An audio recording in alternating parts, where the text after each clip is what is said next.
हम्म।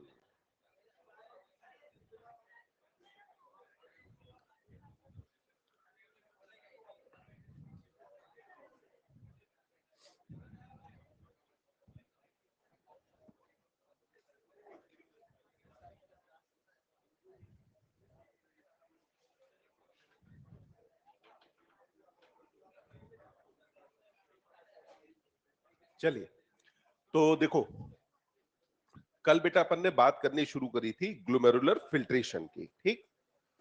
तो एक बार अपन आज पूरा जो फिजियोलॉजी ऑफ यूरिन फॉर्मेशन है उसे पूरा एक साथ कंप्लीट करते हैं, जिससे अपने को एक साथ चीजें कनेक्टेड याद रहे। सबसे पहले हमने कहा कि बताओ पूरी फिजियोलॉजी में स्टेप कितने आएंगे? 3।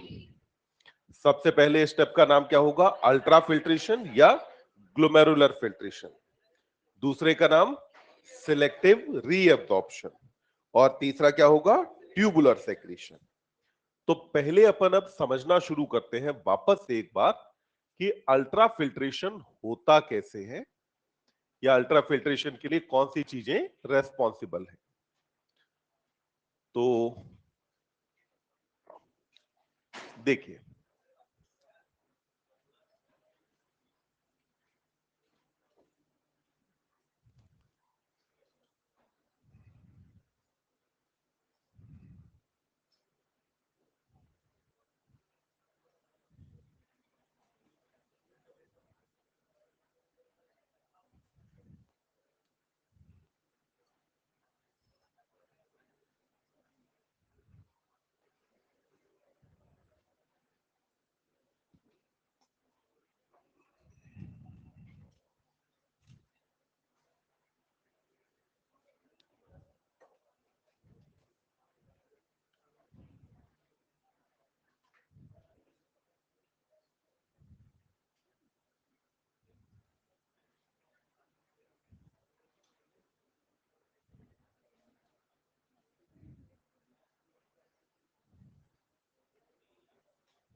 चलो अब हम आ जाते हैं, फिलहाल बात करना बंद, ध्यान दीजिए। एनसीईआरटी में पेज नंबर 294 पे एनसीईआरटी बात करती है कि साहब ये पूरा फिल्ट्रेशन वगैरह सारी कहानी कैसे ऑपरेट होती है।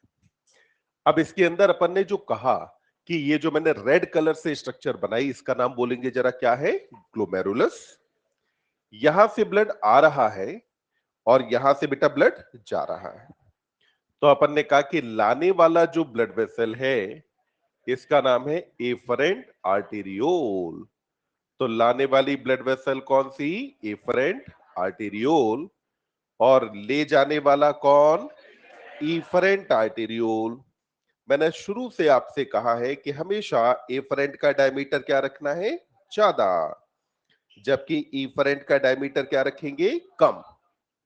देखो, अब क्या हुआ बेटा, जो ब्लड आया ना, ये ब्लड यहां से आया, फिर इधर से होता हुआ, फिर यहां से होता हुआ यहां, फिर इधर से होकर के यहां से घूमते हुए ये ब्लड यहां से चला जाएगा। अब देखिए, ब्लड जब यहां पे पूरा जा रहा है कैपिलरी से होकर के, तो आप एक बात नोटिस करें कि कैपिलरी के इस साइड में भी बोमेन कैप्सूल की इनर वॉल है, और कैपिलरी के इस साइड में भी बोमेन कैप्सूल की इनर वॉल है।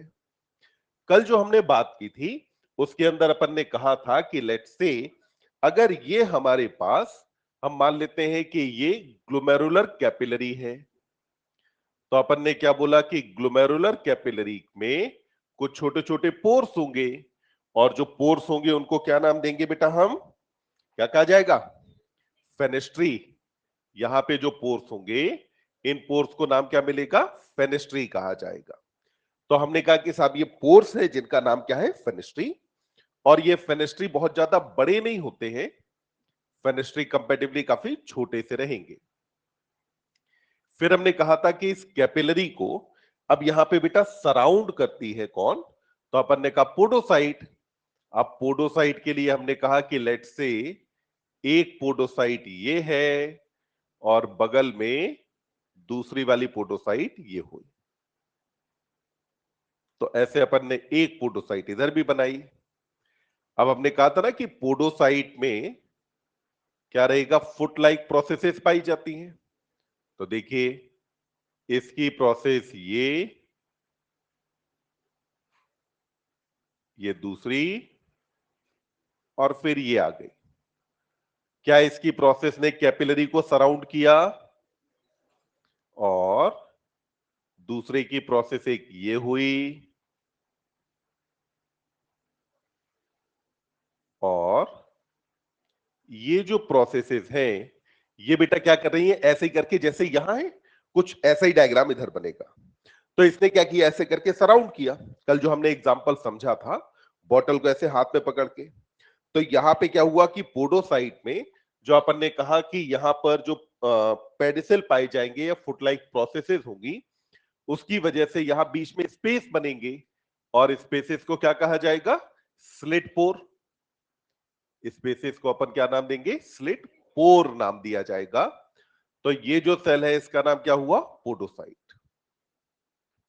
अब देखें, आपने कहा था कि इन दोनों के बीच में एक बेसमेंट मेम्ब्रेन भी मौजूद होगी, तो इनके बीच में क्या रहेगा, बेसमेंट मेम्ब्रेन यहां पर पूरे में मौजूद होगी। तो यहां बेसमेंट मेम्ब्रेन है। अब हमने जो कहा था कल, उसमें अपन ने कहा था कि भाई फिल्ट्रेशन मेम्ब्रेन में कितनी लेयर पाई जाएंगी, तो आपने कहा कि फिल्ट्रेशन मेम्ब्रेन के अंदर लेयर कितनी है, 3। अब ये जो 3 लेयर हैं, इन 3 लेयर्स में आपने कहा कि पहली लेयर हो जाती है यहां पर कैपिलरी एंडोथेलियम ऑफ ग्लोमेरुलस। तो first one is capillary endothelium of glomerulus, तो ग्लोमेरुलस की कैपिलरी एंडोथेलियम आ गई यहां। दूसरा आपने कहा इनके बीच में बेसमेंट मेम्ब्रेन,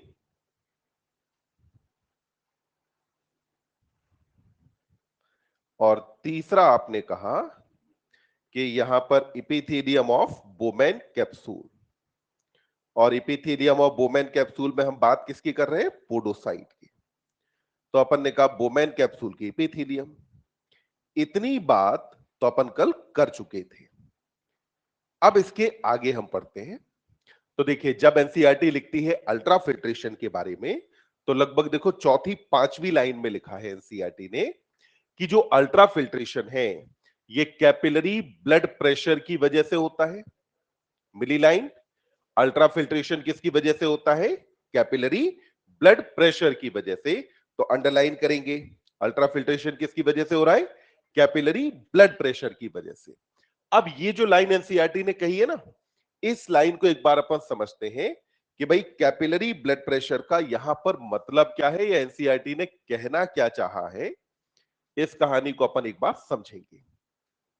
तो अब देखें, ये हुआ अपना ग्लोमेरुलस। अब ध्यान देना, देखो डायमीटर ऑफ एफरेंट आर्टेरियोल बोलो कम है कि ज्यादा, तो diameter of afferent arteriole is more than diameter of efferent arteriole. अपने को दिख रहा है ना। अब बोलिए, यहां ग्लोमेरुलस में ब्लड आएगा ज्यादा कि जाएगा ज्यादा, आएगा ज्यादा, जाएगा कम। किसका डायमीटर ज्यादा, एफरेंट आर्टेरियोल। तो ग्लोमेरुलस में ब्लड आएगा ज्यादा, गया कम। रिजल्टेंट ब्लड इकट्ठा कहां होगा, ग्लोमेरुलस में। ब्लड अपने आप में फ्लूइड है कि सॉलिड, अगर कोई फ्लूइड कहीं इकट्ठा हुआ तो प्रेशर डेवलप होता है क्या, क्या कहते हैं इसको, हाइड्रोस्टैटिक प्रेशर। और ये हाइड्रोस्टैटिक प्रेशर डेवलप कहां हुआ, ग्लोमेरुलस में। ग्लोमेरुलस में जो हाइड्रोस्टैटिक प्रेशर डेवलप हो रहा है, उस प्रेशर की डायरेक्शन किधर होगी, बाहर की तरफ की अंदर, किधर होगी, बाहर। समझिएगा, इधर से क्या हुआ कि ब्लड आया ज्यादा, यहां ब्लड इकट्ठा हुआ कैपिलरी के अंदर, ब्लड जा पा रहा है कम। तो जितना ज्यादा ब्लड इकट्ठा होगा, वो ब्लड क्या करेगा, बाहर की तरफ एक हाइड्रोस्टैटिक प्रेशर लगाएगा। और ये हाइड्रोस्टैटिक प्रेशर कहां लग रहा है, ग्लोमेरुलस पर। तो आपने कहा कि पहला प्रेशर ये लगा और इस प्रेशर को हम बोलते हैं बेटा GHP। पूरा नाम होता है ग्लोमेरुलर हाइड्रोस्टैटिक प्रेशर। तो इसे कहा जाता है ग्लोमेरुलर हाइड्रोस्टैटिक प्रेशर कहते हैं। और ये जो ग्लोमेरुलर हाइड्रोस्टैटिक प्रेशर है इसकी बेटा वैल्यू होती है लगभग 60। तो जीएचपी की वैल्यू लगभग कितनी रहेगी? 60 मिलीमीटर ऑफ मरकरी। तो ये वैल्यू किसकी हो गई? जीएचपी की वैल्यू। अब जीएचपी के बाद फिर अगली बात देखो, यहां आपने कहा था कि इधर बच्चे जो बनेगा इसको आपने कहा था कि ये कहा जाता है ग्लोमेरुलर फिल्ट्रेट।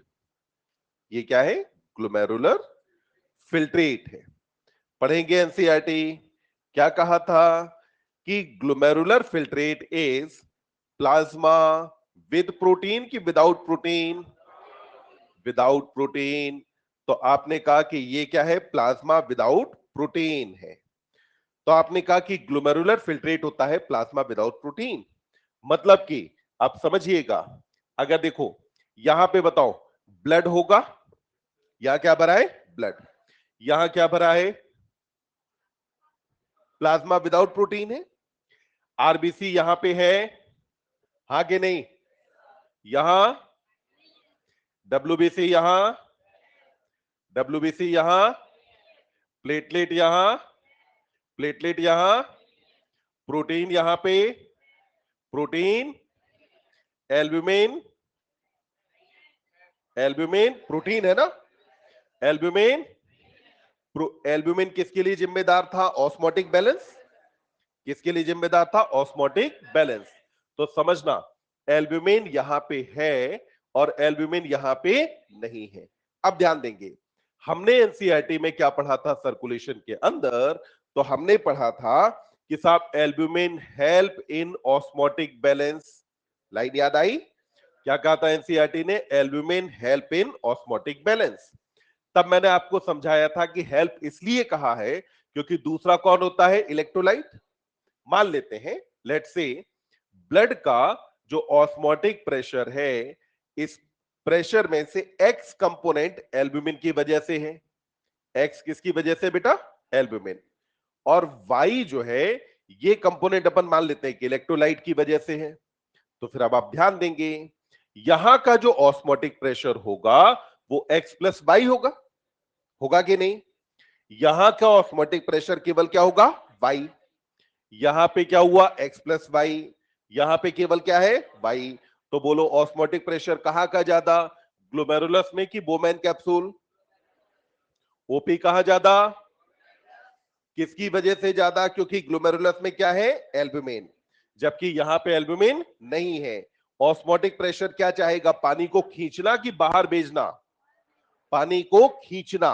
जहां पे ऑस्मोटिक प्रेशर ज्यादा होता है वाटर हमेशा लोअर ऑस्मोटिक प्रेशर से हायर ऑस्मोटिक प्रेशर की तरफ जाता है। तो आपने कहा कि ऑस्मोटिक प्रेशर ज्यादा कहां का है? यहां। कम कहां पे है? यहां। तो यहां पर अगर ऑस्मोटिक प्रेशर ज्यादा है तो ये क्या चाहेगा कि इस ग्लोमेरुलर फिल्ट्रेट में और पानी मिला दे कि पानी इसमें से वापस ले आए। पानी मिलाना है कि वापस लाना? प्लाज्मा में पानी 92% होता है, 90 to 92%। तो अपन ने कहा कि ये जो फोर्स है, ये फोर्स क्या चाहेगा कि वाटर यहां से क्या आ जाए? वापस। अब ये जो फोर्स है डेवलप हुआ किसकी वजह से? तो आपने कहा बेटा कि ये जो फोर्स है ये डेवलप होता है एल्ब्यूमिन की वजह से। और एल्ब्यूमिन क्या है? प्रोटीन। प्रोटीन को अगर आप वाटर में डिसॉल्व करेंगे तो ट्रू सॉल्यूशन बनेगा कि कोलॉइडल? बेटा थोड़ा बहुत तो बेसिक पता होगा ना। प्रोटीन को अगर पानी में डिसॉल्व करोगे तो ट्रू सॉल्यूशन नहीं बनेगा। सॉल्यूशन कैसा बनेगा? कोलॉइडल। तो आपने अगला जो फोर्स लगा, इस फोर्स को कहा, आपने कहा कि एल्ब्यूमिन ये कहां प्रेजेंट है? तो एल्ब्यूमिन अपन ने कहा कि it is present in glomerulus. कहां है? ग्लोमेरुलस में। एब्सेंट कहां है? But it is absent in filtrate. तो ये एब्सेंट किसके अंदर है? फिल्ट्रेट में। तो फिल्ट्रेट में इसके एब्सेंट होने की वजह से अब डेवलप हुआ यहां पे आपका ब्लड कोलॉइडल ऑस्मोटिक प्रेशर। क्या डेवलप हुआ बेटा? Blood colloidal osmotic pressure develop हुआ। और ये जो blood colloidal osmotic pressure develop हुआ, शॉर्ट में हम इसे क्या लिख देंगे? बीसीओपी। क्या लिखेंगे? बीसीओपी। और ये क्या चाहेगा कि पानी कहां जाए? इसके अंदर। ध्यान रखना, प्लाज्मा विदाउट प्रोटीन, यानी कि प्लाज्मा में पानी कितना था? 90 से 92, 6 से 8% प्रोटीन थी, वो तो गई नहीं। तो इसका मतलब है कि यहां जो जा रहा है उसके अंदर पानी कितना हो गया? 96 से 98% वाटर है इसके पास। वाटर कितना है? 96 से 98% पानी ही पानी है ज्यादातर। तो अपन ने कहा कि ये जो प्रेशर है ये चाहेगा कि यहां से प्लाज्मा बाहर न जाए, बल्कि प्लाज्मा जो बाहर चला गया है वो भी लौट करके आ जाए। तो ये जो बीसीओपी डेवलप होता है, इस बीसीओपी की वैल्यू होती है 32। कितनी है? 32 मिलीमीटर ऑफ मरकरी। तो ये कितना डेवलप हुआ? 32। ध्यान रखें, एनसीईआरटी में है नहीं, हम सिर्फ उस लाइन को समझ रहे हैं जहां एनसीईआरटी ने कहा था कि कैपिलरी प्रेशर हेल्प करता है ग्लोमेरुलर फिल्ट्रेशन में। अब जी आगे देखिए, पहले अपने को जीएचपी कितने बालकों को अभी समझ में नहीं आया कि क्या होता है? ईमानदारी से बताना। अभी चलो एक दो लोगों को नहीं आया। अपन बेटा ऐसे मान लेते हैं कि मेला गए हो, मेले में गए हो कभी? मेला में क्या है कि जाने की जो एंट्रेंस पॉइंट है, वो एंट्रेंस पॉइंट वाली जो गली है वो बड़ी है, ठीक? और वहां से जो एग्जिट पॉइंट है वो नैरो है। तो बोलो, अब वहां मेले में भीड़ बढ़ेगी कि नहीं? बढ़ेगी ना? अगर भीड़ बढ़ेगी तो लोग भीड़ में इकट्ठा रहना चाहेंगे कि बाहर भागना चाहेंगे? लोग बाहर भागना चाहेंगे तो बाहर की तरफ फोर्स लगाएंगे कि नहीं? यहां पे लगा है ब्लड का मेला, आने वाला ब्लड ज्यादा है, जाने वाला ब्लड कम है। तो जो ब्लड के लोग यहां इकट्ठे हुए, वो बाहर की तरफ क्या लगा रहे हैं? फोर्स। इसी फोर्स को आपने क्या कहा है? जीएचपी कहा। अब बोलो, जीएचपी समझ में आ गया क्या होता है? अब आते हैं बीसीओपी पे। कितने लोगों को अभी समझ नहीं आया कि क्या कहानी है ये? चलो एक बार फिर से कोशिश करते हैं। देखिए, आपने कहा बेटा बताएंगे, यहां पे जो भरा है ये ब्लड है ना, यहां जो भरा है इसका नाम फिल्ट्रेट है। ये जो ब्लड है इसमें एल्ब्यूमिन है, यहां एल्ब्यूमिन नहीं है। एल्ब्यूमिन ऑस्मोटिक प्रेशर डेवलप करने के लिए जिम्मेदार थी। अपन ने कहा था हेल्प इन ऑस्मोटिक बैलेंस। तो इसका मतलब हुआ कि जब अगर एल्ब्यूमिन यहां है तो यहां का ऑस्मोटिक प्रेशर होगा ज्यादा और यहां का ऑस्मोटिक प्रेशर होगा कम।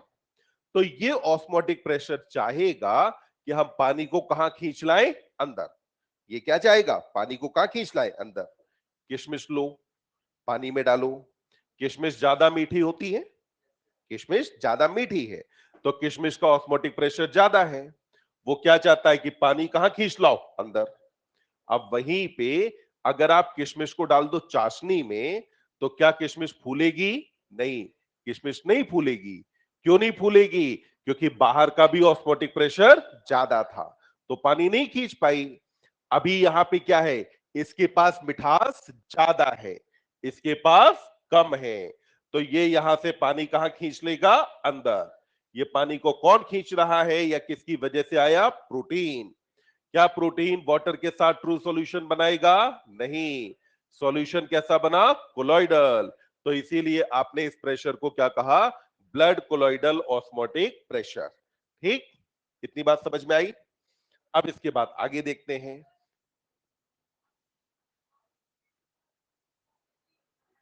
हाँ, अपन ने क्या कहा? ऐसा नहीं है कि बेटा इसका ओपी जीरो होगा, जीरो नहीं होगा। इसका भी अपना ऑस्मोटिक प्रेशर है, इसका भी ऑस्मोटिक प्रेशर है। यहां ऑस्मोटिक प्रेशर केवल सोडियम बनाए हैं, यहां सोडियम और एल्ब्यूमिन बनाए हैं। तो बताओ ताकत किसके पास ज्यादा है? इसके पास। तो ये क्या करेगा? यहां से पानी खींच के अंदर ले आएगा, लाने की कोशिश करेगा ना। फिर आपने कहा अगला देखिए, आगे अगला जो प्रेशर आता है इसको बोलते हैं बेटा कैप्सूलर हाइड्रोस्टैटिक प्रेशर। तो अगले प्रेशर को आपने क्या कहा? कैप्सूलर हाइड्रोस्टैटिक प्रेशर कहा। अब ये जो कैप्सूलर हाइड्रोस्टैटिक प्रेशर है, जिसको आप बोलते हैं सीएचपी, जिसकी वैल्यू होती है 18 मिलीमीटर ऑफ मरकरी, इसको जरा हम समझते हैं कि कैसे और क्यों डेवलप हुआ। तो कैप्सूलर हाइड्रोस्टैटिक प्रेशर को अगर समझना है, तो मान लो अगर हम अपनी किडनी के बारे में बात करें, ठीक, अपनी किडनी के बारे में हम इस टाइम पे फिल्ट्रेशन की बात कर रहे हैं, और यह हम बात कर रहे हैं लगभग 7:10 और 25 सेकंड के आसपास। क्या हमारी किडनी में 7:10 पे फिल्ट्रेशन हुआ होगा कि नहीं? अगर मैं इस टाइम पर बात कर रहा हूं, इस टाइम से जस्ट पहले फिल्ट्रेशन हुआ होगा। अगर फिल्ट्रेशन हुआ तो उस केस में तब का जो फिल्ट्रेट है वो यहां भरा होगा कि नहीं?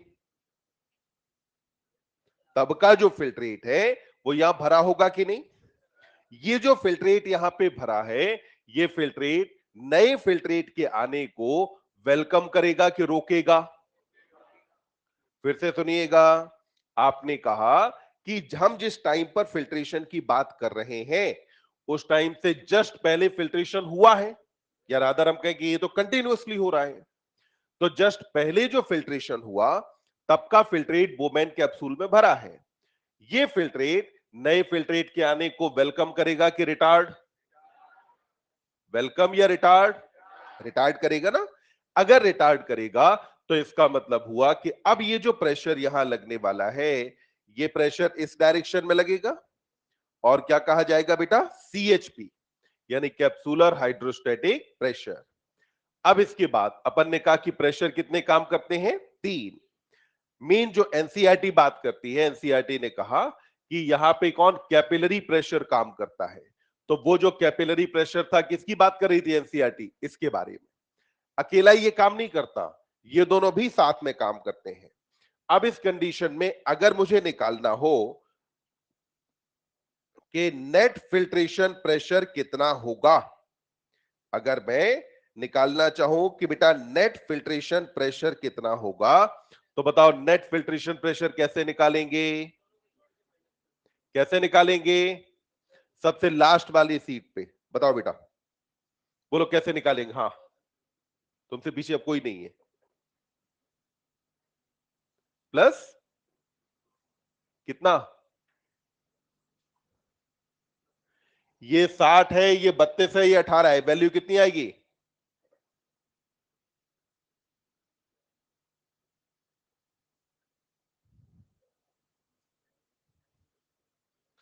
सिकंदर सर तो सिर पकड़ लेते होंगे कि क्या हो रहा है। जोड़ घटाव नहीं आता तुमको? तो करो।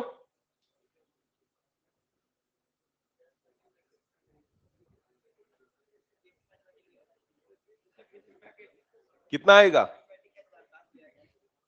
बस, हाँ, जल्दी से बोलो।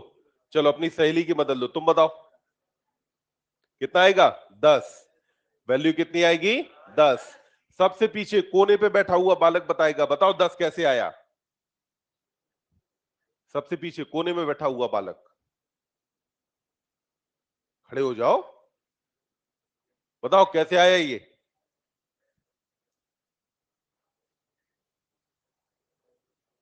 ये 10 कैसे आया?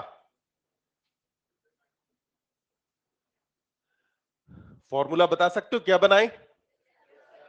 बताओ क्या बनाए? GHP minus BCOP plus CHP. यहां पे ध्यान दें, हमने क्या किया?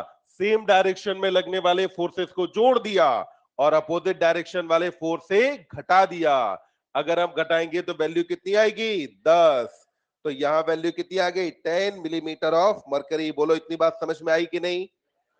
तो यहां जो प्रेशर लगा, ये प्रेशर कितना था? 10 मिलीमीटर ऑफ मरकरी। अब सोच करके बताएंगे, अगर एफरेंट और इफरेंट आर्टेरियोल का डायमीटर समान हो जाए तो ये जो 10 है, ये घटेगा या बढ़ेगा? घटेगा कि बढ़ेगा? घट जाएगा ना। फिर अगला देखिए, अगर एफरेंट आर्टेरियोल का डायमीटर बढ़ा दिया जाए तो जीएचपी क्या होगा, बढ़ेगा कि घटेगा? बढ़ेगा। अगर इफरेंट आर्टेरियोल का डायमीटर बढ़ा दें तो जीएचपी बढ़ेगा कि घटेगा? इसका मतलब है ये वाला प्रेशर क्या होने वाला है, कम।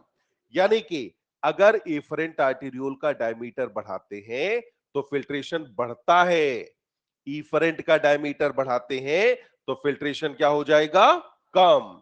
अब यहां एनसीईआरटी आगे आपको देती है वैल्यू, जहां एनसीईआरटी कहती है कि ग्लोमेरुलर फिल्ट्रेशन रेट, एनसीईआरटी ने कहा कि ग्लोमेरुलर फिल्ट्रेशन रेट, जिसको आप कह सकते हैं बेटा जीएफआर, तो ग्लोमेरुलर फिल्ट्रेशन रेट यानी कि जो जीएफआर है इसकी वैल्यू होती है 125 मिलीलीटर पर मिनट। कितनी है, 125 एमएल पर मिनट। तो दोनों किडनी में हर मिनट कितना फिल्ट्रेट बना, 125 एमएल। आपको अगर ये वैल्यू छोटी लग रही हो तो अगर आप 125 गुणा 60 गुणा 24 कर दें, मिनट से घंटे में कन्वर्ट किया, घंटे से पर डे में कन्वर्ट करते हैं तो वैल्यू कितनी आएगी, 180 लीटर पर डे। वहीं पर अगर आप देखें कि यूरिन का वॉल्यूम कितना है तो यूरिन वॉल्यूम होता है, यहां एनसीईआरटी लिखती है 1.5 लीटर पर डे। पर ध्यान रखना ये कांस्टेंट नहीं है, आगे जब मैच्योरेशन की बात करेंगे तो NCERT 1 to 1.5 litre per day लिखती है, पर यहां कितना लिखा, 1.5। समझना, 180 का 1% कितना आएगा, 1.8। ये जो 1.5 है ये 1% से भी कम है। अगर 1% से भी कम है तो ये बताता है कि more than 99% of glomerular filtrate, इसका क्या होने वाला है, रीअब्जॉर्प्शन। तो हमने कहा more than 99% of glomerular filtrate is reabsorbed, तो इसका क्या हो जाएगा, रीअब्जॉर्प्शन हो जाएगा। तो अपन ने कहा कि इस तरीके से ग्लोमेरुलर फिल्ट्रेशन की प्रक्रिया पूरी होती है। बोलो इतनी बात समझ में आई? डन। फटाफट इसमें से जितना लिखना है उसे लिखें जिससे कि अपन बात करें। ये शायद हम कल बात कर ही चुके थे। यहां पे इनमें से कोई वैल्यू आपके लिए याद करना आवश्यक नहीं है, एनसीईआरटी में इनमें से कोई वैल्यू नहीं दी है। अगर कभी भूले भटके मान लो कोई न्यूमेरिकल टाइप बना के आपको दे भी दिया जाएगा तो उसमें सारी वैल्यूज होंगी, बस आपको सिर्फ डायरेक्शन पता हो कि कौन सा फोर्स किधर की तरफ लगता है। तो फटाफट इसमें से अगर कुछ लिखना है लिखें, नहीं तो आगे बढ़ा जाए।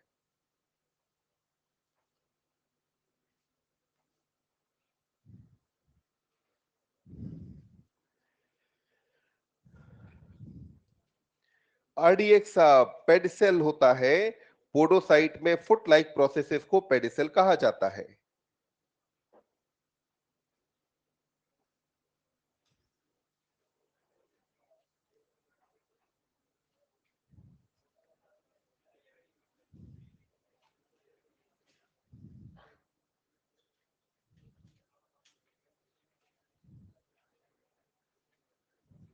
अभिजीत बेटा, ब्लड आता है 1100 से 1200 एमएल पर मिनट।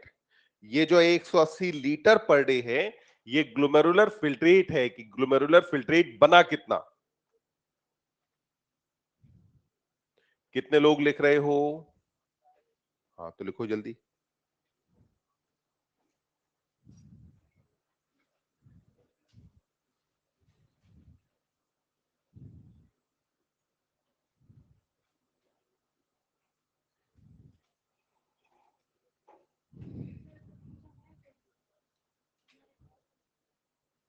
बस ये सिर्फ वो लाइन समझाने के लिए कि कैपिलरी ब्लड प्रेशर क्या कहा जा रहा है।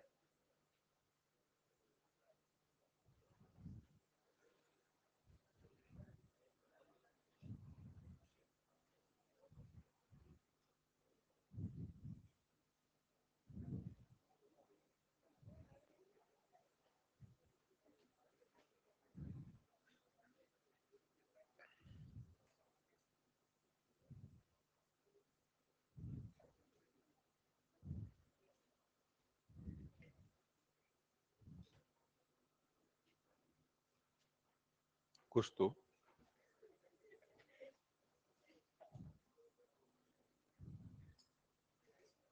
घर कहाँ है बेटा तुम्हारा? घर बिहार, बताओ तुम बिहार से कोटा बात करने चली आई।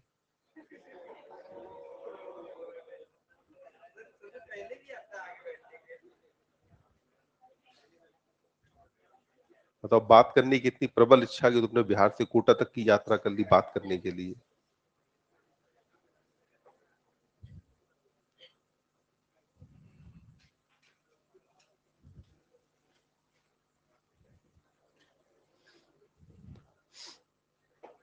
अच्छा, एक दिन मैंने आप में से कुछ बच्चों की एक लिस्ट बनाई थी जिनके मार्क्स 400 से कम थे, ठीक।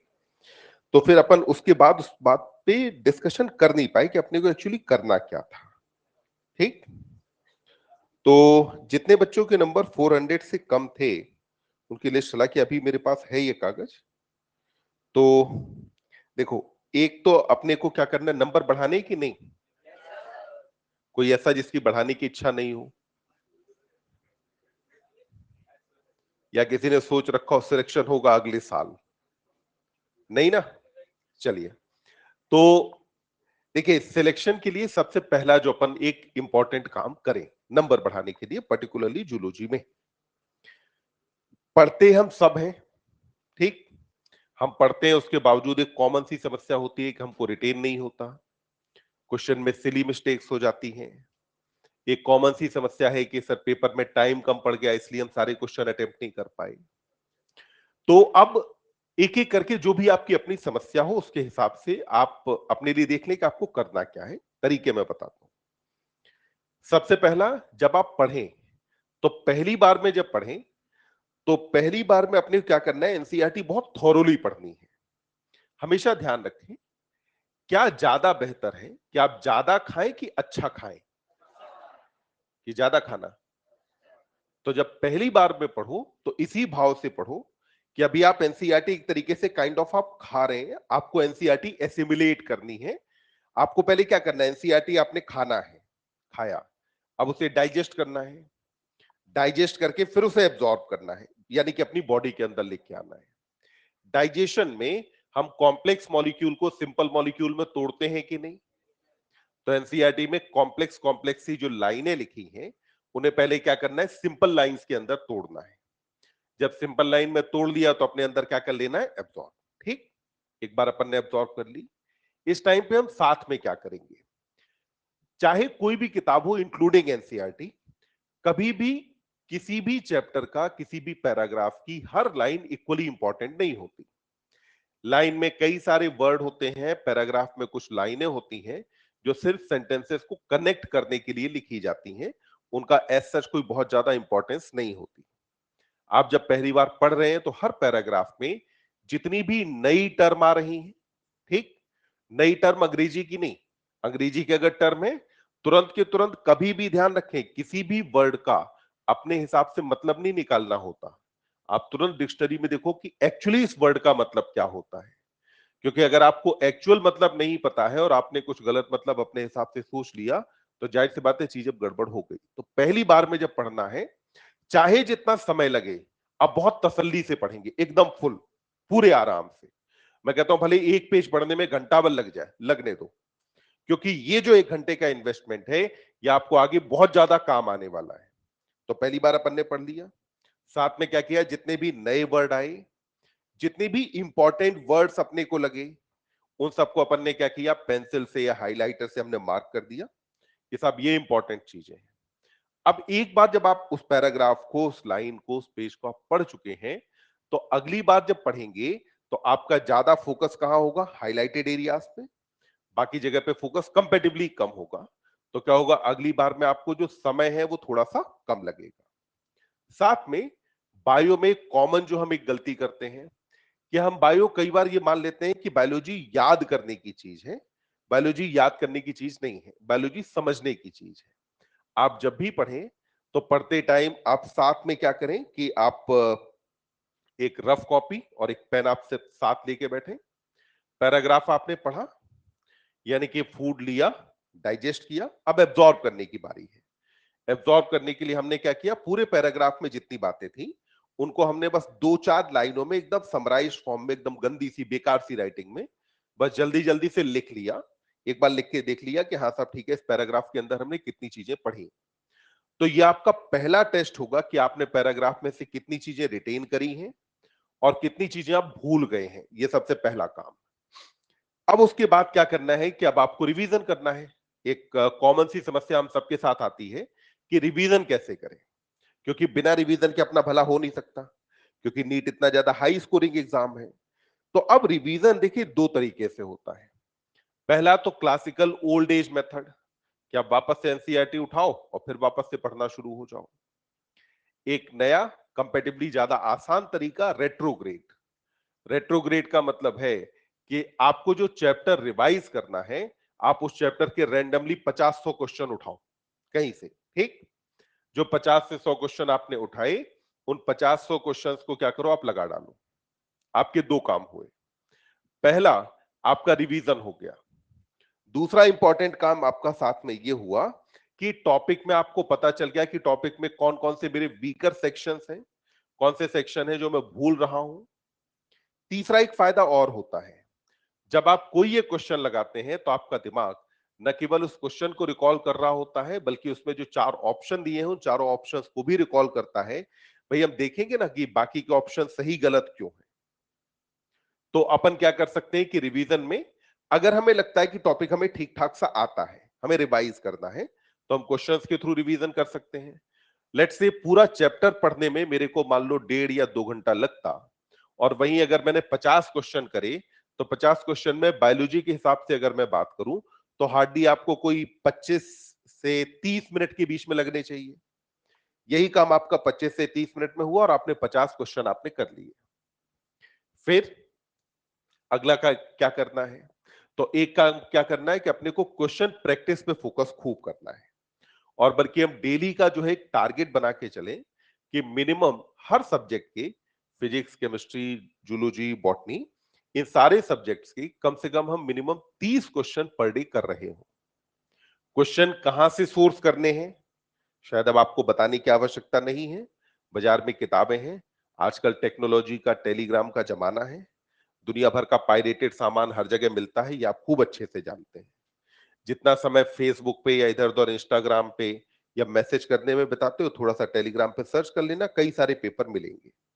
और भी आसान तरीका बताऊं, आप में से कई सारे लोग जगदीप सर वाले चैनल पे होंगे, है ना? उस पे कभी ऊपर स्क्रॉल किया है? ऊपर स्क्रॉल करोगे खूब सारे पेपर मिलेंगे।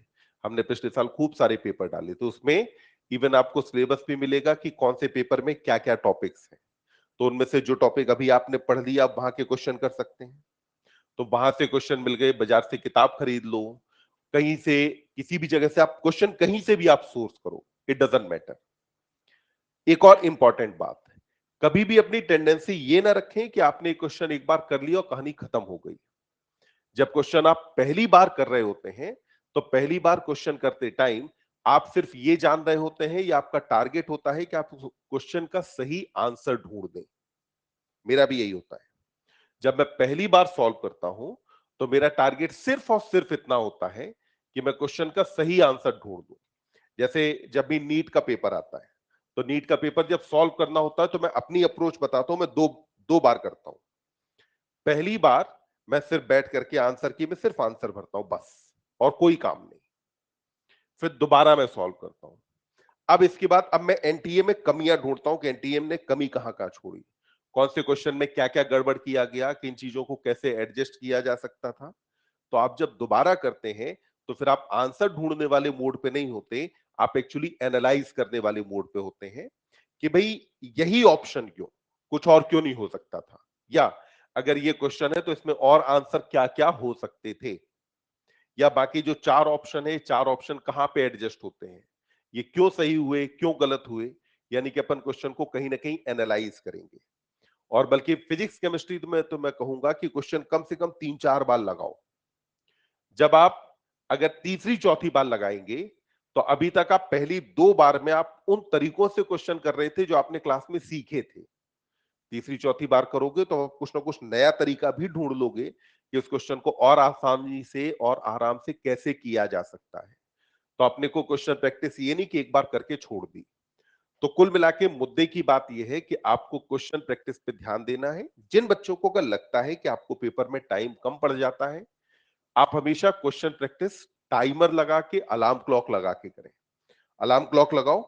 बायोलॉजी में स्टैंडर्ड टाइम है कि एक क्वेश्चन को सॉल्व करने के लिए आपको जो समय लगना चाहिए वो लगभग लगभग 30 सेकंड के आसपास का टाइम आपको लगना चाहिए। फिजिक्स या केमिस्ट्री में लगभग 1 मिनट मान लो। 30 क्वेश्चन आप अगर करने बैठे तो अगर फिजिक्स के हैं तो 30 मिनट का टाइम आप लेके चलें कि आपको 30 मिनट में 30 क्वेश्चन करने हैं। और वो जो अपना टाइमर है, over the period of time उस टाइमर को धीमे धीमे घटाते जाना। क्योंकि अगर आप पेपर जितना जल्दी सॉल्व कर लेते हैं अपने यूजुअल प्रैक्टिस के अंदर, तो नीट के एग्जाम के टाइम आप उतने ही ज्यादा कंफर्टेबल होंगे, उतने ही रिलैक्स्ड होंगे, क्योंकि आपको खुद पे भरोसा होगा कि टाइम भले 3 घंटे 20 मिनट का मिला है, पर मेरा पेपर तो आराम से 3.25 घंटे या 2.5 घंटे में निपट जाता है, मैं इतने में निपटा लेता हूं। तो कहीं ना कहीं अपन विनिंग एज पे होंगे। हमेशा क्वेश्चन क्या करेंगे, अलार्म क्लॉक लगा के। अगर क्वेश्चन करना उतने का अपन ने टाइमर लगाया। हर क्वेश्चन बार बार आपको प्रैक्टिस करनी है। बायोलॉजी में क्या करना है कि मॉड्यूल हो, ईएलपी हो, कहीं कोई भी सोर्स हो, हर क्वेश्चन आप करो। करने के बाद जितने क्वेश्चन एनसीईआरटी बेस्ड नहीं है, आपको खुद अब समझ में आता है कि एनसीईआरटी बेस्ड नहीं है, उस क्वेश्चन को काट दो कि इसको अब दोबारा नहीं करना है। हमने पहली बार कर लिया, हमें आंसर पता चल गया, दैट्स एनफ। दोबारा अब इस क्वेश्चन को नहीं करना। दोबारा हम जो प्रैक्टिस करेंगे वो सिर्फ एनसीईआरटी बेस्ड क्वेश्चन की करेंगे। क्योंकि आज के समय में अगर आप एनसीईआरटी के बाहर कुछ भी कर रहे हैं तो उसका कोई मतलब नहीं है, आप सिर्फ फालतू में अपनी ऊर्जा, अपनी एनर्जी आप बर्बाद कर रहे हैं। तो हमें ध्यान किस पे देना है, क्वेश्चन प्रैक्टिस पे अपने को ज्यादा से ज्यादा ध्यान देना है। अभी अपन आ जाते हैं पूरे भाषण के बाद लौट करके वापस से यहां। अभी इतनी बात समझ में आई? चलिए अब आगे बढ़ते हैं। आगे देखें। अब बेटा एक चीज आई कि भाई आपने फिल्ट्रेट बनाया कितना, 125 ml पर मिनट बनाया। अब जरा देखिए, अगर हम बात करें तो बेटा रीनल प्लाज्मा फ्लो कितना था, फिल्टर कौन हुआ है, प्लाज्मा हुआ है ना। तो रीनल प्लाज्मा फ्लो कितना था, कल हमने बात की थी 625 ml पर मिनट। कितना था, 625 ml पर मिनट। तो यहां से आप निकाल सकते हैं फिल्ट्रेशन फ्रैक्शन। क्या निकाल सकते हो बेटा, फिल्ट्रेशन फ्रैक्शन। और ये फिल्ट्रेशन फ्रैक्शन कितना आ जाएगा, जीएफआर अपॉन आरपीएफ। जीएफआर का मतलब क्या हुआ, ग्लोमेरुलर फिल्ट्रेशन रेट। आरपीएफ क्या है, रीनल प्लाज्मा फ्लो। तो जीएफआर अपॉन आरपीएफ करेंगे तो यह हुआ 125/625, यानी कि लगभग कितना आ जाता है, 1/5। कितना आया, 1/5। मतलब समझिएगा, यहां पे ध्यान देंगे, जितना ब्लड आया उसका 55% प्लाज्मा था। ये जो प्लाज्मा यहां पे आया, इस प्लाज्मा का 20% ऑफ प्लाज्मा यहां चला गया। इसका मतलब हुआ कि 80% जो प्लाज्मा है, ये 80% प्लाज्मा अभी भी यहां पे रह गया है, रहा कि नहीं। इधर फिल्टर होके केवल कितना गया, 20। 80% अभी भी यहां बचा है। अगर ये 80% यहां पे बचा है तो इसका मतलब है कि प्लाज्मा में जो नाइट्रोजनस वेस्ट है या कुछ बेकार चीजें हैं वो अभी भी इसके अंदर मौजूद है। क्या इफरेंट आर्टेरियोल में जो ब्लड जाता है, उस ब्लड को आगे चल करके हमारा नेफ्रॉन के जो रिमेनिंग पार्ट है वो प्यूरिफाई करने की कोशिश करते हैं? हाँ। कैसे करते हैं, by means of tubular secretion. तो यहां पे देखिए, एनसीईआरटी कहती है कि अगर हम जो है देखें कि जो जीएफआर 180 लीटर पर डे है और फिर हमने कहा कि यूरिन का वॉल्यूम 1.5 लीटर पर डे है, तो ये इस बात को बताता है कि आगे कहीं ना कहीं फर्दर रीअब्जॉर्प्शन वगैरह किया जाना है। तो अब आगे रीअब्जॉर्प्शन कैसे होना है, क्या किया जाना है, तो उसमें आप जानते हैं दो प्रोसेस होनी है। एक होना है सिलेक्टिव रीअब्जॉर्प्शन और दूसरा किया जाना है ट्यूबुलर सेक्रीशन। अब इन दोनों कहानियों को समझने के लिए हम वापस से नेफ्रॉन का एक डायग्राम बना लेते हैं। और इस डायग्राम के अंदर अपन ने कहा कि हमारा यह है नेफ्रॉन, ये वाला पार्ट हुआ बेटा पीसीटी। फिर इसके बाद ये हो गया आपका लूप ऑफ हेनले। ये वाला लिम्ब कौन सा कहा जाता है, डिसेंडिंग। और इस वाले लिम्ब को हम क्या बोलते हैं, असेंडिंग,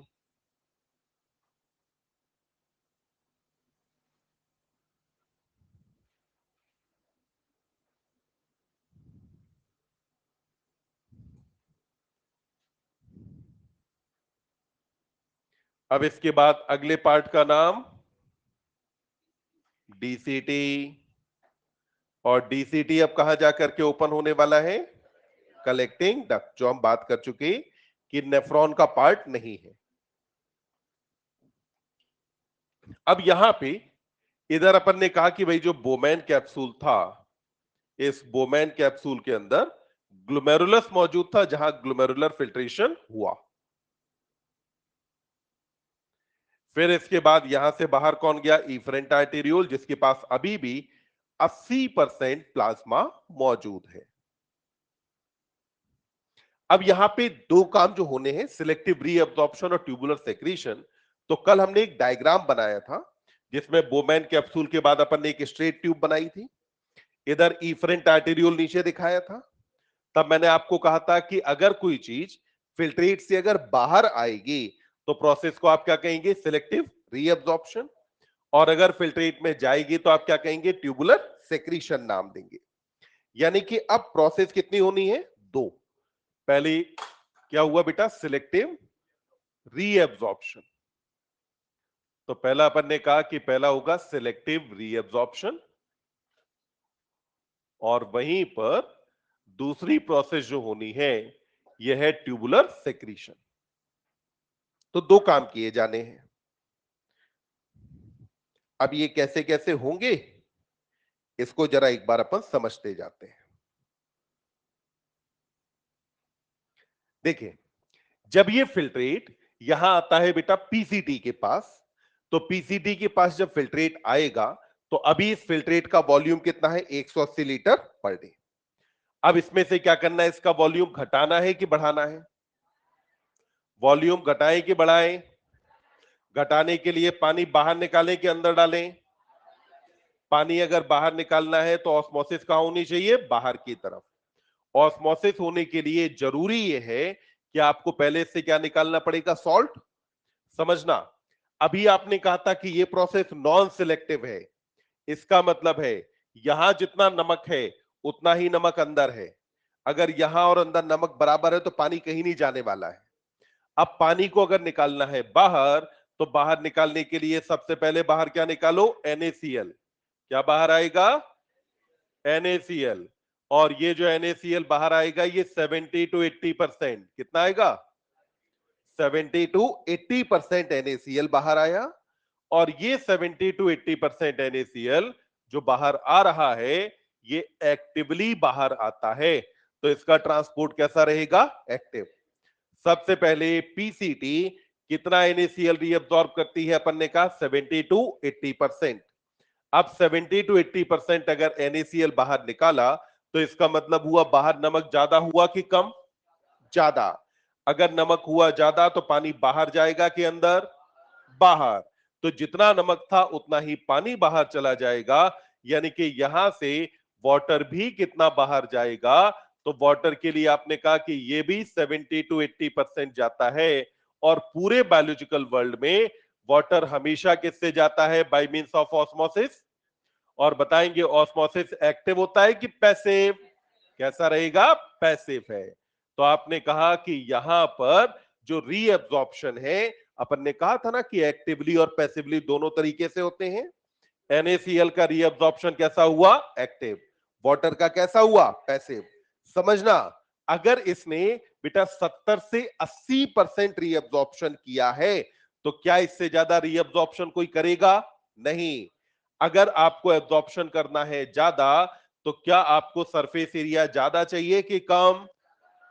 अगर लंबाई उतनी ही रखनी है और सरफेस एरिया बढ़ाना है तो क्या इसको माइक्रोविलाई दे देने चाहिए? इसके पास क्या होगा? माइक्रोविलाई।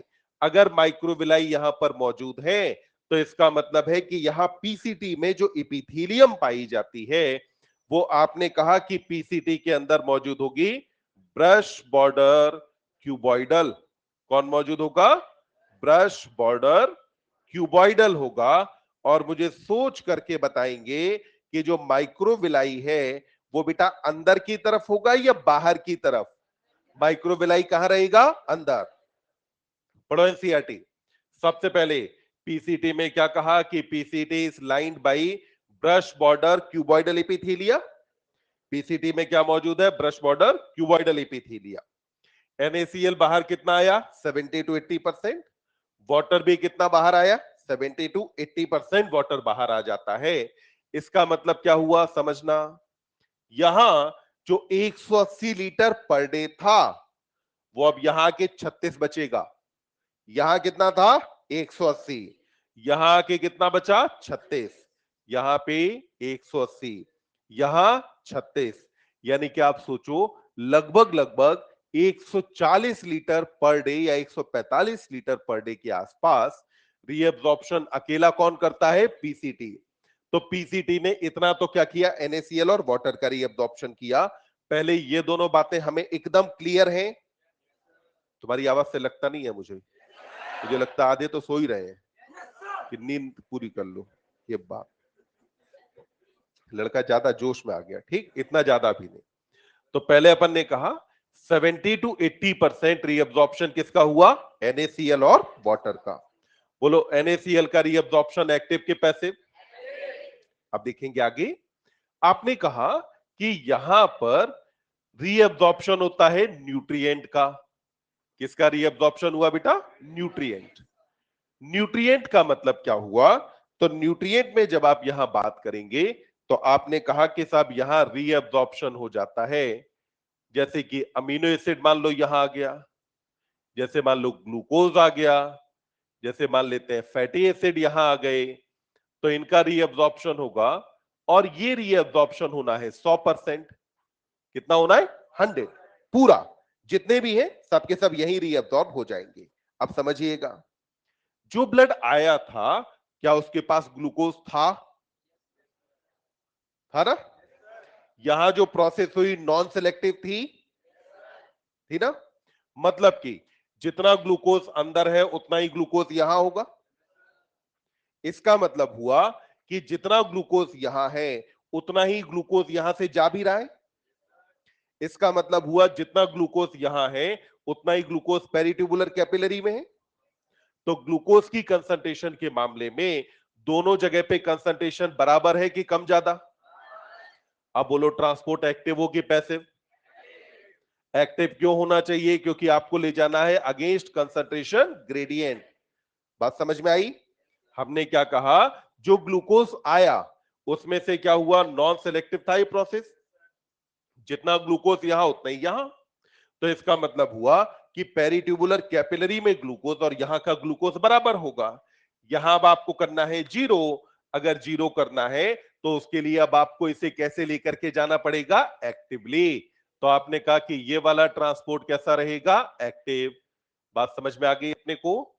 तो न्यूट्रिएंट का रीअब्जॉर्प्शन कैसे होता है? एक्टिवली होगा।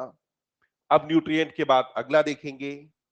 आगे अगर हम बात करते हैं तो अब बेटा अगली बात आती है यहां पर बाइकार्बोनेट की। और रीअब्जॉर्प्शन किसका होने वाला है? बाइकार्बोनेट का रीअब्जॉर्प्शन होगा। अब बात को समझेंगे। देखो, ये हमारा ब्लड और इधर यूरिन। ब्लड का पीएच होता है 7.4। कितना है? यूरिन का होता है 6। तो बताएंगे ब्लड में H+ यूरिन से कम कि ज्यादा? H+ ब्लड के अंदर कम, यूरिन में ज्यादा। बाइकार्बोनेट ब्लड के अंदर कम कि ज्यादा? बाइकार्बोनेट ज्यादा होगा और इधर क्या रहेगा? कम। बाइकार्बोनेट क्या है? बेस है ना। जो H+ को अट्रैक्ट करे वो कौन होता है? बेस। तो बाइकार्बोनेट कौन है? बेस। यानी कि बाइकार्बोनेट ज्यादा कहां है? ब्लड में। कम कहां है? यूरिन में। अब फिर देखिए, बाइकार्बोनेट कम कहां है? अंदर। ज्यादा कहां है? बाहर। तो बाइकार्बोनेट को आप अगेंस्ट द कंसंट्रेशन ग्रेडियंट लेकर के जा रहे हैं या कंसंट्रेशन ग्रेडियंट की डायरेक्शन में? अगेंस्ट। तो प्रोसेस बोलो एक्टिव या पैसिव? तो यहां पर जो बाइकार्बोनेट आएगा, ये बाइकार्बोनेट भी कैसे बाहर आएगा बेटा? एक्टिवली। बाइकार्बोनेट भी कैसे आया? एक्टिवली बाहर आया। यानी बाइकार्बोनेट का जो ट्रांसपोर्ट है ये भी कैसा रहने वाला है? एक्टिव। अभी तक देखो हम हर चीज में केवल लॉजिकल चल रहे हैं ना कि भाई ऐसे ऐसे करना है, इसलिए एक्टिव या पैसिव होगा। फिर आप आगे देखिए, आगे आपने कहा कि यहां पर अब बाइकार्बोनेट के बाद फिर हम बात करते हैं कि और बेटा रीअब्जॉर्प्शन होता है यहां पर के प्लस का। किसका रीअब्जॉर्प्शन होगा? के प्लस। और यहां पर जो के प्लस का रीअब्जॉर्प्शन होगा ये भी एक्टिव रहेगा। ये भी क्या रहेगा? एक्टिव। तो के प्लस का रीअब्जॉर्प्शन भी कैसा रहेगा? एक्टिव। तो अब यहां देखिए, पीसीटी पर जितने भी रीअब्जॉर्प्शन हुए उनमें से अकेला पैसिव कौन था? अकेला पैसिव कौन है? वाटर। तो अकेला वाटर है जो पैसिवली जाता है। वाटर के अलावा बाकी सारी चीजें यहां से कैसे जा रही है? एक्टिवली। अब आप देखेंगे यहां पर आगे अगर हम बात करते हैं तो बच्चे अब क्या होगा कि ये पीसीटी के बाद अब एंटर कहां करेगा? लूप ऑफ हेनले में। पीसीटी के बाद कहां आया? लूप ऑफ हेनले में। इधर आप देखें, आप जानते हैं कि जो लूप ऑफ हेनले है ये कहां पर मौजूद है? कॉर्टेक्स में कि मेडुला में? ये कहां है? मेडुला में। इसका मतलब आपने कहा कि ये है कॉर्टेक्स और ये क्या है? मेडुला। पेज नंबर 296 पे आ जाएं। Page number 296। क्या आपको यहां पर दिख रहा है कि कॉर्टेक्स से मेडुला की तरफ जाने पर, जो काउंटर करंट वाला डायग्राम है उसमें आप देखें, कॉर्टेक्स से मेडुला की तरफ जाने पर क्या ऑस्मोलरिटी बढ़ रही है कि घट रही है? कॉर्टेक्स में कितनी थी? 300। फिर आगे जाकर के 400 हुई, फिर 600, फिर 900 और बॉटम पे कितनी हुई? 1200। यहां पर ये जो ऑस्मोलरिटी है, इस ऑस्मोलरिटी को मेंटेन कौन करता है? Loop of Henley. कैसे करता है ये भी हम अगले सेक्शन के अंदर समझेंगे। फिलहाल अपन ने कहा कि ऑस्मोलरिटी नीचे की तरफ आने पर क्या होता है? बढ़ती है। अब ध्यान देंगे, लूप ऑफ हेनले में लिम्स है आपके पास दो। दो में पहले इस वाले लिम्ब का नाम बताओ, ये कौन सा कहा जाएगा? असेंडिंग की डिसेंडिंग? इसका नाम डिसेंडिंग। वहीं पर ये वाला जो लिम्ब है इसका नाम क्या है? असेंडिंग। यहां ध्यान देंगे, descending limb is permeable to water but almost permeable to electrolyte. Descending limb is permeable to water but almost impermeable to electrolyte. केवल किसके लिए परमिएबल है? वाटर के लिए। इलेक्ट्रोलाइट के लिए नहीं है। जैसे जैसे फिल्ट्रेट आगे बढ़ता जा रहा है तो फिल्ट्रेट आगे बढ़ने पर क्या हो रहा है? हाइपर ऑस्मोटिक फील्ड के अंदर जा रहा है। जब हाइपर ऑस्मोटिक फील्ड में जाएगा तो यहां से बोलो, जब अगर ये रीजन परमिएबल है केवल किसके लिए? वाटर के लिए, तो यहां से वाटर बाहर आएगा कि नहीं? यहां से वाटर क्या हुआ? बाहर आया। वाटर बाहर क्यों आया? क्योंकि आपने कहा कि ये वाला लिम्ब परमिएबल वाटर के लिए है और इलेक्ट्रोलाइट के लिए परमिएबल नहीं है। वहीं पर जो असेंडिंग लिम्ब है ये इसके जस्ट अपोजिट होता है। Ascending limb is permeable to electrolyte but impermeable to water. Ascending limb permeable किसके लिए है? इम्परमिएबल। डिसेंडिंग लिम्ब किसके लिए permeable? Impermeable. Ascending limb electrolyte के लिए और वाटर के लिए।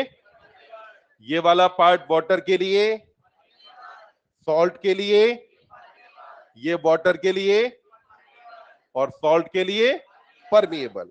अब यहां देखिए, जब ये ऊपर जाएगा तो अब क्या हो रहा है कि लोअर कंसंट्रेशन वाले रीजन में जा रहा है। जब लोअर कंसंट्रेशन के रीजन में जाएगा तो यहां से बेटा क्या होगा कि NaCl बाहर आएगा। बाहर क्या जाएगा? NaCl। तो आपने कहा कि यहां पर साहब NaCl असेंडिंग लिम्ब से बाहर आता है। और ध्यान देंगे, ये जो NaCl बाहर यहां पर आ रहा है, ये NaCl का बाहर आना एक्टिव प्रोसेस होती है।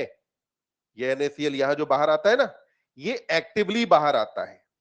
यानी कि अब बात समझना, ध्यान देंगे, ये NaCl बाहर लाने के लिए क्या हमें इसकी जरूरत थी?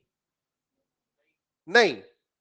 समझिएगा, ये NaCl बाहर आता है तो ये बनता है, ये NaCl बाहर आता है तो ये बनता है, और ये बनता है तो वाटर बाहर आता है। ये NaCl बाहर आया तो इसकी वजह से कंसंट्रेशन ग्रेडियंट बना, और कंसंट्रेशन ग्रेडियंट बनने की वजह से बाहर कौन आ गया? वाटर। तो वाटर यहां बाहर आया। अब इसके बाद क्या हुआ? असेंडिंग लिंब में आप यहां पहुंच गए। फिर आपने कहा कि अगला पार्ट कौन सा आया? डीसीटी। अब डीसीटी वाले पार्ट में आप देखिए, डीसीटी में आपने कहा कि यहां पर सबसे पहले पढ़ेंगे, क्या एनसीईआरटी ने लिखा है कि डीसीटी में कंडीशनल रीअब्जॉर्प्शन होता है। क्या लिखा है? कंडीशनल। कंडीशनल का मतलब क्या हुआ कि डिपेंड किस पे करेगा? कंडीशंस पे। यहां से रीअब्जॉर्प्शन होता है पहला तो NaCl का। किसका हुआ? NaCl। इसलिए हुआ क्योंकि एल्डोस्टेरॉन था। इस आदमी को कौन जानता है? कौन होता है एल्डोस्टेरॉन? कोई जानता है इसे?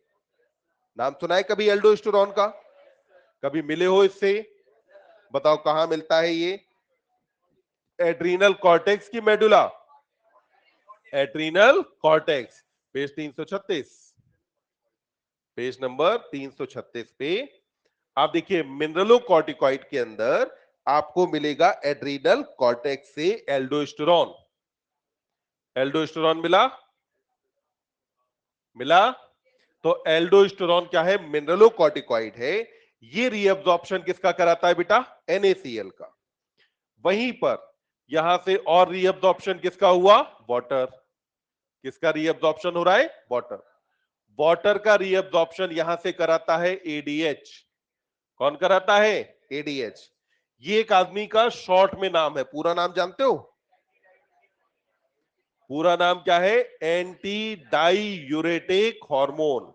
नाम का संधि विच्छेद करेंगे। एंटी मतलब अपोजिट, डाई मतलब डबल, यूरेटिक मतलब यूरिन। वो हार्मोन जो यूरिन के वॉल्यूम को डबल होने से रोकता हो, उस हार्मोन का नाम क्या होगा? Anti diuretic hormone. तो ये हार्मोन क्या करेगा? यूरिन का वॉल्यूम बढ़ाएगा कि घटाएगा? अगर यूरिन का वॉल्यूम घटाना है तो वाटर को रीअब्सॉर्ब करना चाहिए कि नहीं? रीअब्सॉर्ब करना चाहिए। अब अगर वाटर को रीअब्सॉर्ब करना है तो आपने कहा कि यहां पर एडीएच रीअब्सॉर्प्शन किसका कराता है? वाटर का। यहां पर ध्यान देंगे, ये जो प्रोसेस है ये दोनों रीअब्सॉर्प्शन हार्मोन की वजह से होने के कारण आपने कहा कि ये रीअब्सॉर्प्शन है कंडीशनल। ये कैसा बेटा? कंडीशनल रीअब्सॉर्प्शन है। क्योंकि हो किसकी वजह से रहा है? हार्मोन की वजह से। तो हमने कहा कि इट इज कंडीशनल रीअब्सॉर्प्शन।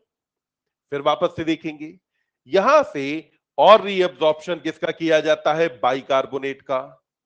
किसका रीअब्सॉर्प्शन किया? बाइकार्बोनेट। यानी कि अभी तक पीएच बैलेंस बना नहीं है। पीएच बैलेंस को बनाने के लिए और कुछ बाइकार्बोनेट का रीअब्सॉर्प्शन कौन करता है? डीसीटी। और ये जो डीसीटी है ये बनी होती है सिंपल क्यूबॉइडल एपिथेलिया की। ये बना किसका बेटा? सिंपल क्यूबॉइडल एपिथेलिया से बना होता है डीसीटी। अगला पार्ट कौन सा आया? Collecting duct. तो अगले पार्ट का नाम क्या है बोलो? कौन सा पार्ट? ये जो कलेक्टिंग डक्ट है, यहां पर क्या होगा कि कलेक्टिंग डक्ट से जब फिल्ट्रेट नीचे की तरफ आएगा, ये यूरिन जब आएगी, तो यहां कलेक्टिंग डक्ट बेटा रीअब्जॉर्प्शन कराता है वाटर का। किसका रीअब्जॉर्प्शन कराया? वाटर का रीअब्जॉर्प्शन कराया यहां। तो वाटर का रीअब्जॉर्प्शन होने के अलावा कलेक्टिंग डक्ट से एक चीज का रीअब्जॉर्प्शन और होता है, और वो जो रीअब्जॉर्प्शन है वो होता है यहां से कुछ अमाउंट में यूरिया का। आपने कहा था ना, some amount of urea is retained in interstitium of kidney to maintain desired osmolarity. तो हमने देखा कि पूरे नेफ्रॉन में अलग अलग पार्ट में कहां पे कौन कौन सा रीअब्जॉर्प्शन हुआ।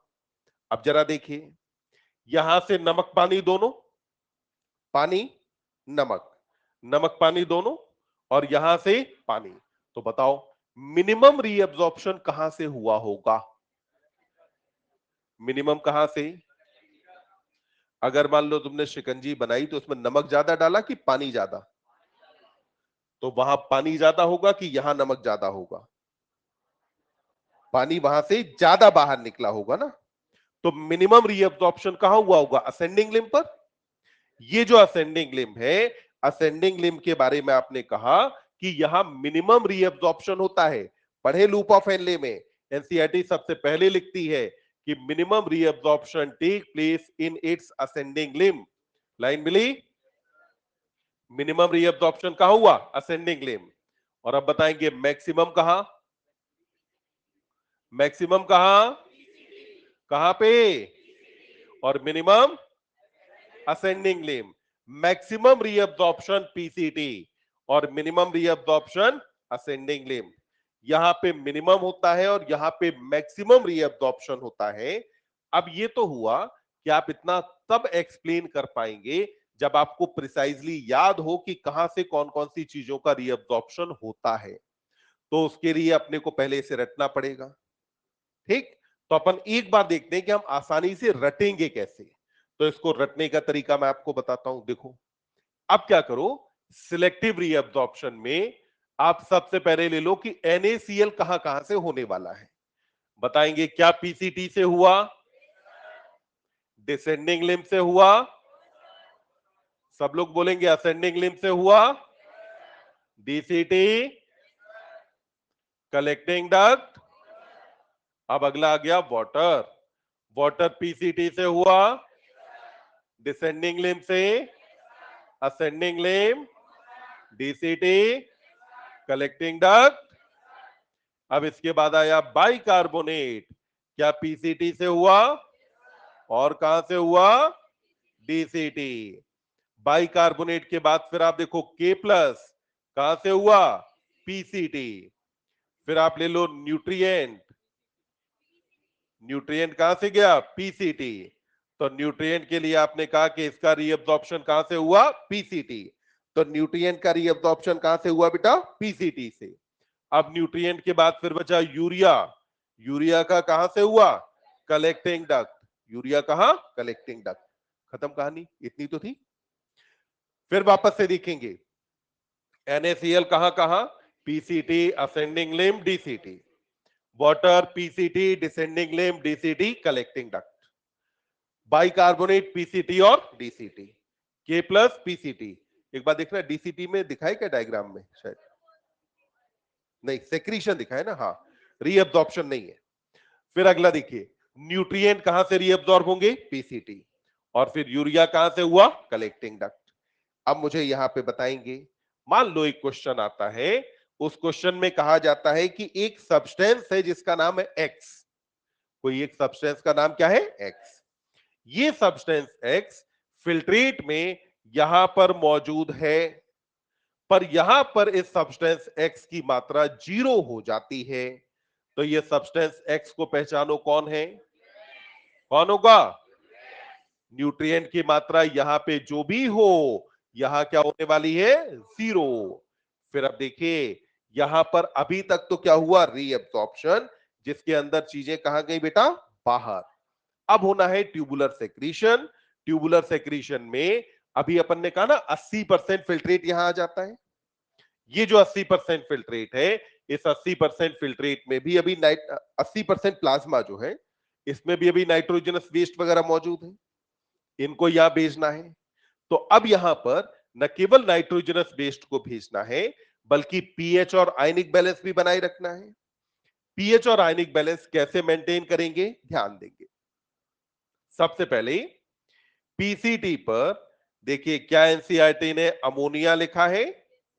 यहां अमोनिया का मतलब है नाइट्रोजनस बेस्ड। अमोनिया मतलब नाइट्रोजनस बेस्ड। तो पीसीटी पर ट्यूबुलर सेक्रीशन किसका हुआ? नाइट्रोजनस बेस्ड का। मतलब नाइट्रोजनस बेस्ड को बॉडी से बाहर निकालने का ग्लोमेरुलर फिल्ट्रेशन के अलावा दूसरा तरीका क्या है? Tubular secretion. नाइट्रोजनस बेस्ड को बॉडी से बाहर निकालने का तरीका ग्लोमेरुलर फिल्ट्रेशन के अलावा क्या है? Tubular secretion. फिर आप देखिए, आपने यहां पर कहा कि ट्यूबुलर सेक्रीशन होता है नाइट्रोजनस बेस्ड के अलावा और किसका होगा H प्लस का, किसका होने वाला है H प्लस, किसका हुआ H प्लस, और किसी का होता है क्या, नहीं। अब जरा पीसीटी वाले पार्ट में एनसीईआरटी की थ्योरी में सबसे लास्ट लाइन आप पढ़ेंगे, क्या यहां पे पोटेशियम आयन का नाम लिखा है आपकी एनसीईआरटी में? कितने बालकों की एनसीईआरटी में पोटेशियम का नाम नहीं है? यहां कोई नहीं जिसकी एनसीईआरटी में नाम ना हो। एक, दो, तीन, चार, चार लोगों के पास नई एनसीईआरटी है। बाकी लोग पोटेशियम का नाम यहां से काट दो, पोटेशियम का नाम काटना है। यानी कि पहले एनसीईआरटी में था लास्ट ईयर तक, लास्ट टू लास्ट ईयर तक, लास्ट ईयर ये करेक्शन किया था और एनसीईआरटी में से नाम हटा दिया था। पोटेशियम काटना है। देखिए भाई, यहां पे कहा selective secretion of hydrogen ion and ammonia into the filtrate. अच्छा, इसमें जो पोटेशियम नहीं लिखा, बाकी पुराने वाले के अंदर जहां पे लिखा है ना अमोनिया एंड पोटेशियम आयन, तो पोटेशियम आयन को हटा दो।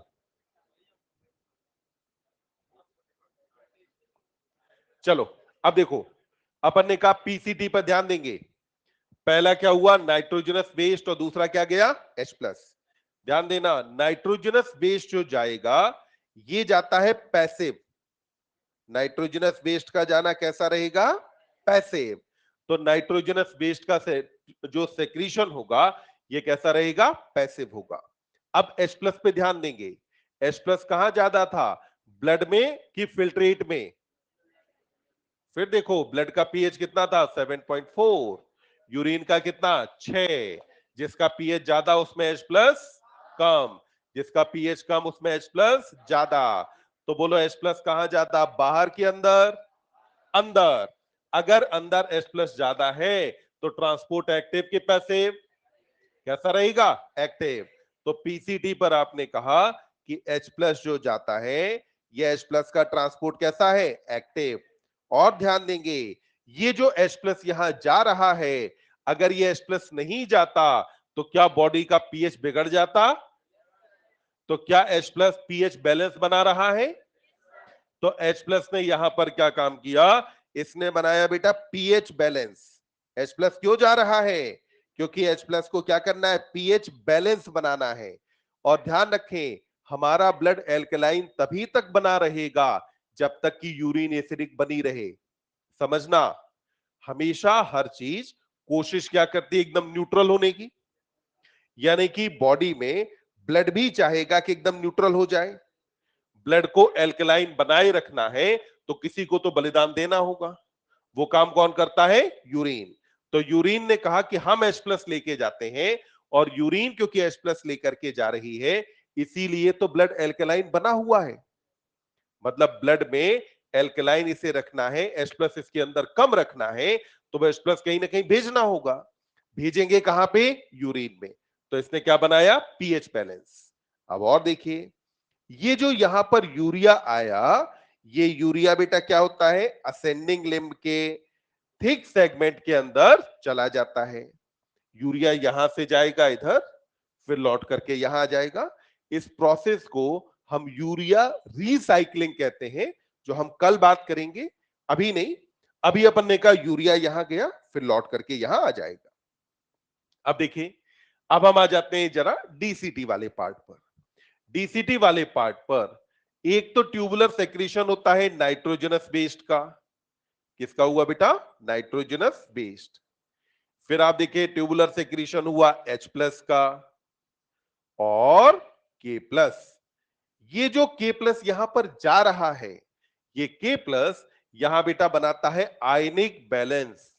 K प्लस क्या बनाएगा, आयनिक बैलेंस बना रहा है। तो K प्लस का काम क्या है कि ये बनाएगा आयनिक बैलेंस। तो K प्लस किसके लिए गया, आयनिक बैलेंस। यानी कि ट्यूबुलर सेक्रीशन के काम कितने, तीन। पहला काम नाइट्रोजनस वेस्ट का रिमूवल, दूसरा काम पीएच बैलेंस, और तीसरा काम आयनिक बैलेंस। पीएच बैलेंस कौन करता है, H प्लस की K प्लस, और आयनिक बैलेंस K+ बनाएगा। फिर आ जाते हैं कलेक्टिंग डक्ट पर। एनसीईआरटी डायग्राम में कुछ नहीं लिखती है, पर थ्योरी पढ़ेंगे कलेक्टिंग डक्ट पर। कलेक्टिंग डक्ट पे जब आप थ्योरी पढ़ते हैं तो क्या आपको मिला कि यहां पर H+ और K+ का सेक्रीशन होता है।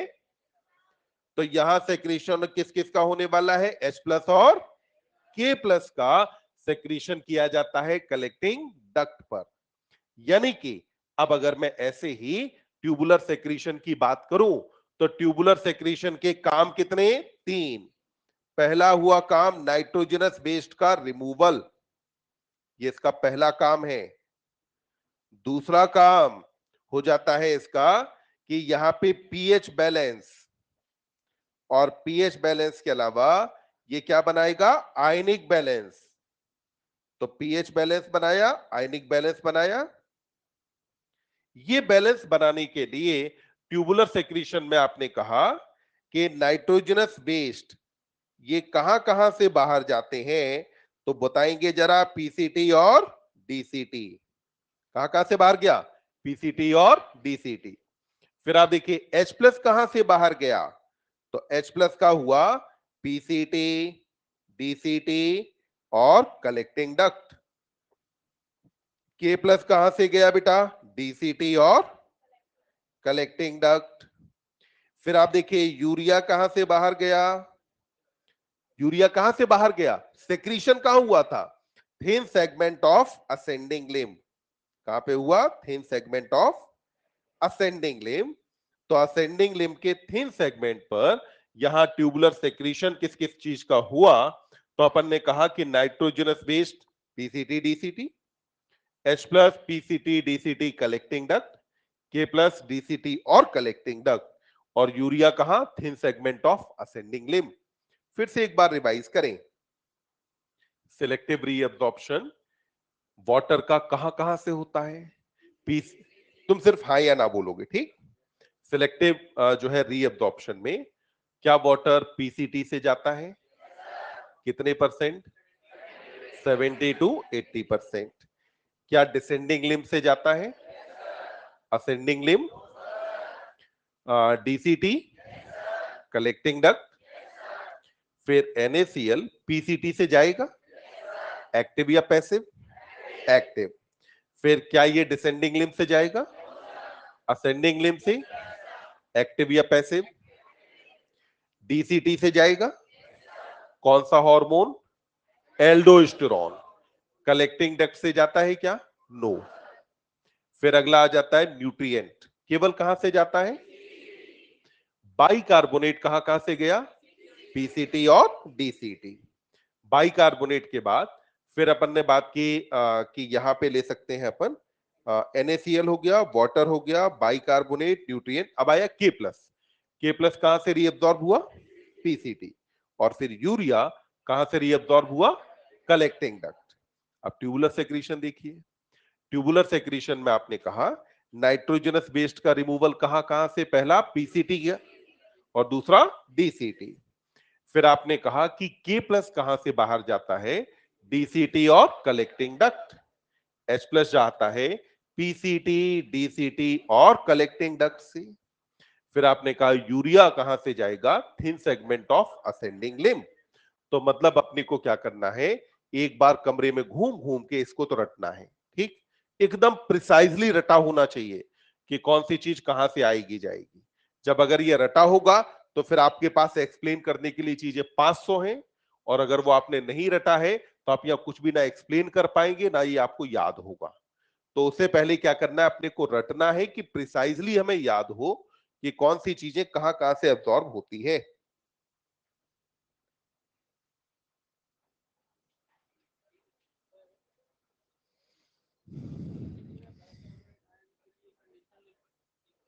नहीं, बाइकार्बोनेट के लिए कंडीशनल नहीं कहते, क्योंकि बाइकार्बोनेट के लिए कोई हार्मोन नहीं है, एक्टिव।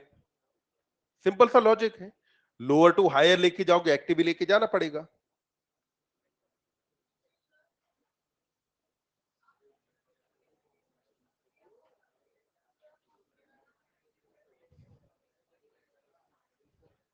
बेटा बाहर पेरी ट्यूबुलर कैपिलरी है कि नहीं, उसमें ब्लड भरा है कि नहीं, ये सब खाना कहां जा रहा है, पेरिट्यूबुलर कैपिलरी के पास, वो पेरिट्यूबुलर कैपिलरी यहां पहुंचाएगी, सेल को खाना मिलेगा। अभी हम बात कर रहे हैं अंदर फिल्ट्रेट की, कि फिल्ट्रेट कहां कहां आता जाता है। तो फिल्ट्रेट में से तो हम पूरा एब्जॉर्ब कर लेंगे ना, क्योंकि यहां अगर छोड़ दिया तो सब यूरिन के थ्रू बॉडी से बाहर चला गया, फिर तो समस्या हो गई ना। तो एब्जॉर्ब करके कहां गया, ब्लड के पास।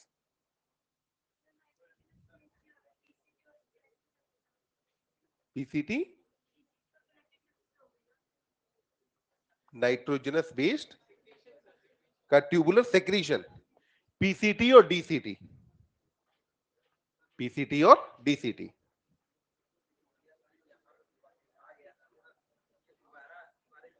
अगली क्लास में कल यूरिया के बारे में कल बात करेंगे, तब समझेंगे यूरिया क्यों आता जाता है और कैसे आता जाता है। इतना लिखा। सिर्फ एनसीईआरटी वाले डायग्राम में देखो क्या क्या ऐड करना है। एनसीईआरटी वाले डायग्राम में ये दोनों चीजें ऐड कर देना, ये एनसीईआरटी वाले डायग्राम के अंदर नहीं है। चाहे तो एक्टिव पैसिव वाली कहानी ऐड कर सकते हैं, किसका एक्टिव होता है किसका पैसिव होता है। तो इतनी चीजें अपने को यहां ऐड कर देनी है, और बाकी अपने को ये वाला पार्ट एक बार लिख लेना है कॉपी में कहीं, जिससे कि अपने को रटने में आसानी रहे कि रटेंगे कैसे।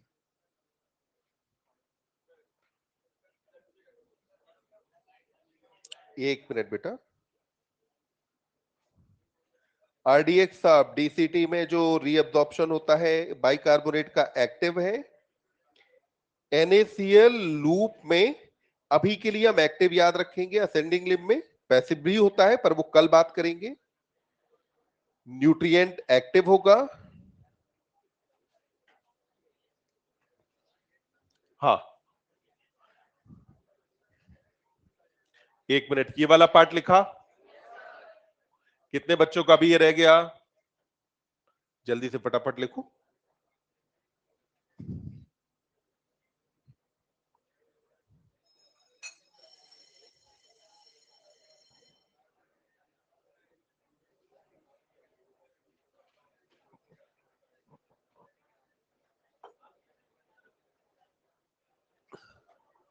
चलिए अपन मिलेंगे अब कल, आज के लिए इतना।